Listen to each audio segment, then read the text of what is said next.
Our special guest this evening is William Janeway, who is the Regional Director of the Region 3 for the New York State Department of Environmental Conservation. As you undoubtedly know, we have been in discussions with the DEC for 3 years at least now, for the Beaver Swamp Brook property, which is sometimes known as Project Home Run. So we have had court hearings, and we've had this hearing, we've had that hearing, and Mr. Janeway offered to come tonight to discuss it with us. Willie?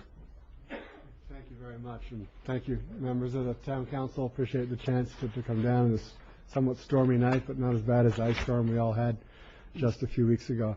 I'll be brief. It was just a few months ago that at the last hearing with the administrative law judge on Project Home Run, I was across the street in the library, and we had lots of attorneys and engineers and an incredible number of people, all, I'm sure, getting paid fairly significant amounts of money, spending a lot of effort in what has been at least a 3-year issue here. If you go back even further, if you go back to the restoration work on the site. And what was clear is that we have a site with a long history. We have a lot of differing opinions about what could and should be done there. It's also clear, I've been to the site and toured it with folks from your town, that there's a lot of potential to do something there and do something good.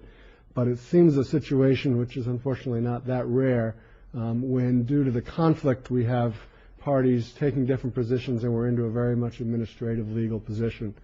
About half the time at DEC when we get into these situations, they end up being resolved, you could say, out of court or out of hearing. And in this case, the DEC case that we have is not as strong as it is in some others. And what I would like to do this evening, and you can discuss it later at your convenience, is to just offer my services, the services of the Office of the Regional Director, to host an effort to try and see if we can reach a compromise that would require some give on your part, some give significantly on the part of VRI too, to see if we can reach an agreement on something that is doable, that we could move forward to benefit all the citizens and to do something on that property rather than doing nothing.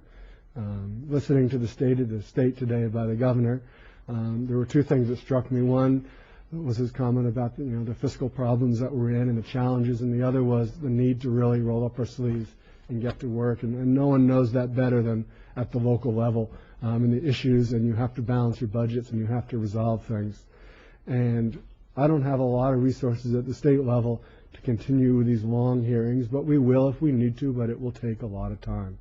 If there's willingness, I'm willing to try and spend some time on an effort to reach a compromise that would allow something to go forward there.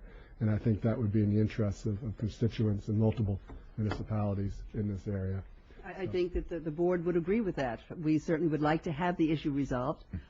Obviously, we would like to have it resolved the way we want it to be, but I think there is some give there, and perhaps we can, I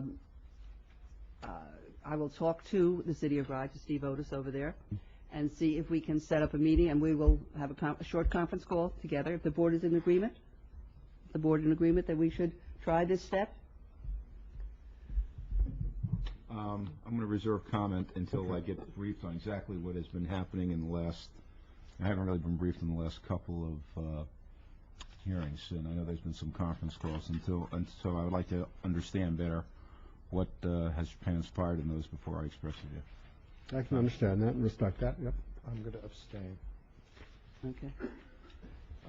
I'm in agreement with speaking to kind of help this whole thing move along, but I kind of agree with Joe. I'd like to be really. So I can bring you up to date on what has happened in the various hearings and the papers that have been gone back and forth, but then we will get back to you. Okay. Right. I'm not suggesting that process stop in any way. I think it should continue. It has to go ahead. Sure. But whether we do a meeting to see if there's something in a parallel that could reach agreement, my sense is, given the amount of energy that will still be needed to finish the hearing process, it's worth making an effort to do that. And if at the end of one meeting it doesn't work, we admit that, and the hearing process plays its way out.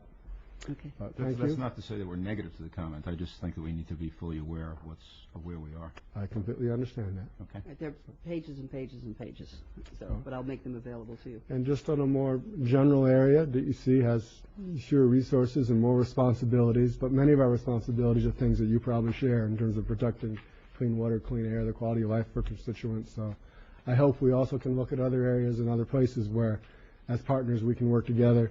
When different parts of government work together, it generally is more efficient, and taxpayers really, in the end, usually don't care who's doing what. They just want us to work together to meet their needs. And so if there are other areas where we can partner going forward, as the director of DEC for this region, I'd very much like to do that. Thank you. Thank you very much, Willie. I appreciate your coming down on such a miserable night. Right.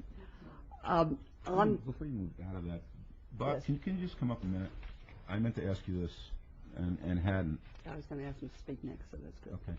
Bob, have we been reimbursed for all the money that we are to be receiving or should have received with respect to the Brownfields project at this point? We received about 90% of what the eligible money is. So the answer is no. We still have some money pending. You know what that amount is? I believe it's about $250,000. And do you know what's the holdback on that? It's a detailed process of our construction costs are pretty much settled. It's the engineering services actually are still under discussion. We have reached, I think, a final point, and will be resolved this within the next 30 days. So, therefore, we should be receiving whatever that final agreement is. We should be receiving the final funding by. Yeah, I would say they process the final payment. It takes about 45 to 60 days for the state to process this. There's a retainage of 5%, which in itself is somewhere towards the end of March for resolution and funding. I would say March or April, Councilor. Okay. Thank you. You want to stay there?